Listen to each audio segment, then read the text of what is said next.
I'm Richard Southern in the City Newsroom for a change, and that's because I'm just back from my exclusive interview with the new general manager of Uber Canada. We saw the new Uber offices at King and Dufferin, and we had a chance to ask the executives all sorts of questions, but I wanted to get to the topic of Uber's finances. It's been reported the company is hemorrhaging cash. Here's what the new CEO of the company had to say about the finances at the ride-sharing company. Forbes magazine just recently said that, reported that Uber lost $5 billion last year. They called it unprecedented and unsustainable. Yep. Uber's broke, isn't it? No, I don't believe so. I think Uber is really innovating for the future. You're not worried the company might be, running out of money? No, I feel that our company is really well positioned to capitalize on the opportunities that it has, and we're continuing to make investments in the areas that we need to. Our Canada business, I can say, is run very healthy. It's doing very well, and it's paying for itself. It's allowing us to continue to invest in what matters here.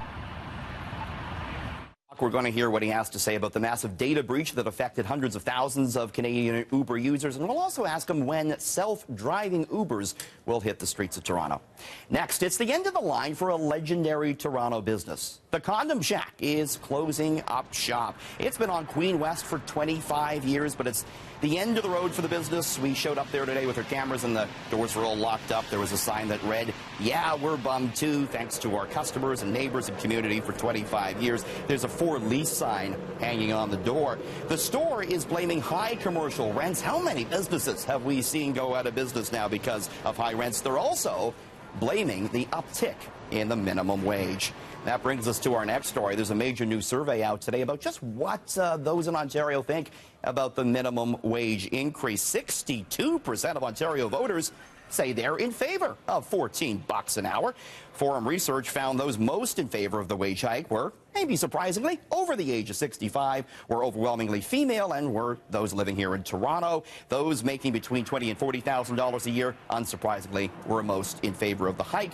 Progressive Conservative voters and those making between $60,000 and $100,000 a year were most likely to say the minimum wage going up is a bad idea. All right, finally, we'll end, as we often do, with some food news. Swiss food and drink giant Nestle is selling its candy business, and it's a big business indeed. And the buyer is Ferraro, the maker of Nutella.